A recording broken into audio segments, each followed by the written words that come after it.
is the North End. This is the North End. Folks, welcome back to the North End YouTube channel. This is Dave, and this is 5 things we learned from Manchester United's away loss 2-0 to Tottenham Hotspur. Coming in at number 1, Toothless Attack.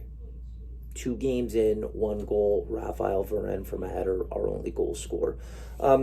This one's tough because for any of you who watched the game, first 15, 20 minutes, maybe even the first half an hour, United were all over Spurs and we were pressing hard.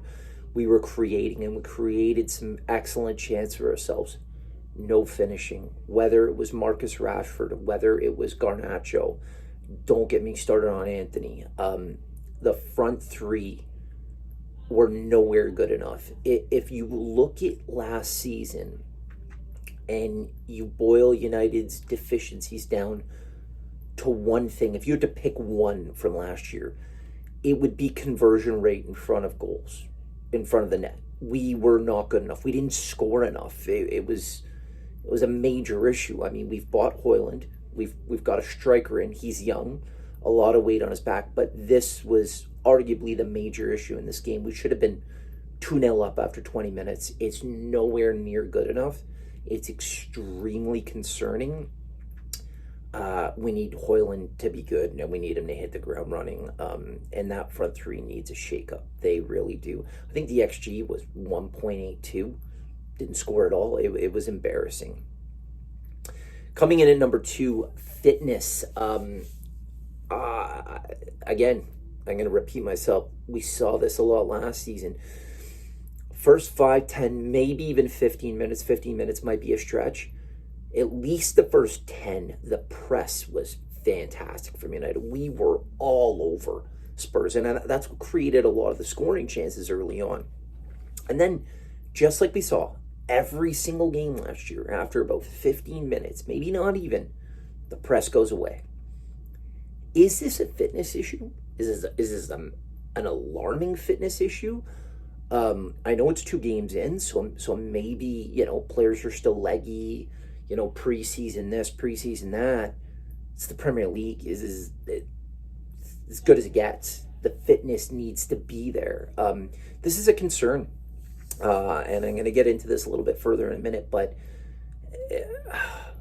you need to have the legs and the endurance to play at the highest level. The Premier League is the peak level of club football, and it's starting to look like it's an issue. Again, I don't know if it's a specific fitness thing, but it comes into number 3, our midfield. I think you look at Bruno Fernandes, he's the tip of the midfield. He plays in that 10 role. And Bruno's not the fastest guy in the world. And you kind of allow that a little bit for his creativity, his passing, his vision, his passion, because everyone's really into that. But Bruno's not quick. But we're starting to see the miles might be adding up on Casemiro. And there's a big debate whether it's the formation, whether, Bruno and Mount and Casemiro playing together. I thought my big issue from this game, from social media and punditry, is Mason Mount being the scapegoat for this game. I thought out of Fernandes, Casemiro, and Mount was the one putting in the required effort. I don't see that. I see Bruno getting beat to every 50-50. Casemiro just doesn't look up to it fitness-wise. The midfield's a major concern. Major concern. I'm not sure what we're going to do there. I'm not sure what that looks like. McTominay looks like he's on the way out. Mainu's injured. There was a lot of high hopes for him. Fred's gone.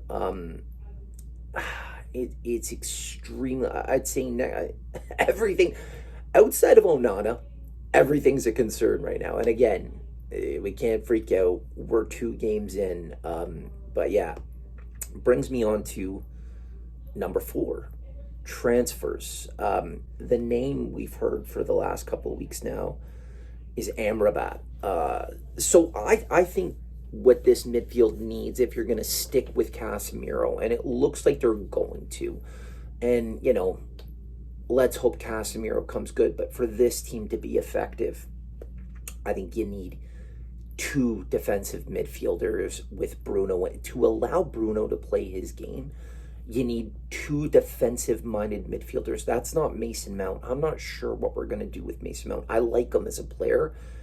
I'm not sure why we bought him. I'm not sure where he fits. Are we going to shove him out to the right? I love what he brings in the form of his physicality. He's fast, he's strong, he's intelligent, but when he's at his best, he plays in that Bruno Fernandes role, and I can't see Bruno getting dropped, but who knows? But if Amrabat comes in, he's got to play alongside Casemiro in a deeper role, and I don't know what that's going to look like. I have concerns around Amrabat with the same reasons I just mentioned about Casemiro and Bruno. I don't think he's the quickest guy, so a midfielder needs to come in regardless. Amrabat's the name. I'm hearing Gravenberch. Who knows? Coming in at number 5, Ten Hag. We're here again. You remember last year, Brentford, the absolute beating we took, and it was crisis time.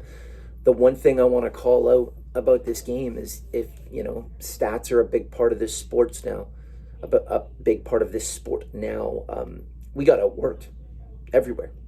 The stats show sprints, running in general, outworked, desire. This is on the coach. This is on the manager. He needs to get a hold of this group and give them a shake. We're 2 games in, I understand that. Nowhere near good enough. Whether it's the attacking prowess, creativity, not good enough, which I think is his number one issue. It's the one he speaks about. He gave the midfield a pass in the media. Maybe that's strategy. Maybe that's behind closed doors. Nowhere near it. That back line looked real shaky for the first time in a while. Martinez, Varane looks slow. This is on the manager. This is a big week. Forest coming up on the weekend. This group needs a wake-up call. An absolute wake-up call. Very curious to see how this team is going to play against Forest on the weekend. Big job ahead for Ten Hag. People starting to question him a little bit. I think that's very premature, but he's got a job on his hands here, so we'll see. Let us know what you think. Like and subscribe. Are United going to turn this around? Are they going to bring in some players before the window ends? I think they have to, but man, being a United fan, it just never changes. But yeah, let us know what you think. Like and subscribe, and we will see you in the next one. This is the North End.